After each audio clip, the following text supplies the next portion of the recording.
Hello everyone, I hope you are doing well. Today we will talk about how to fix or how to solve the problem of location on the application of Google Maps. You go here to settings.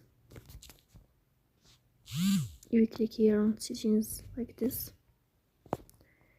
Then we go to apps, default apps, app settings. Here you will search about Google Maps and you will click. Then we go to first stop and you will click OK. Here you will enter to storage. Then we click on clear cache. In the end you will turn off your phone and you will wait a moment to restart your phone again to fix that problem. So please don't forget to support us by like and subscribe.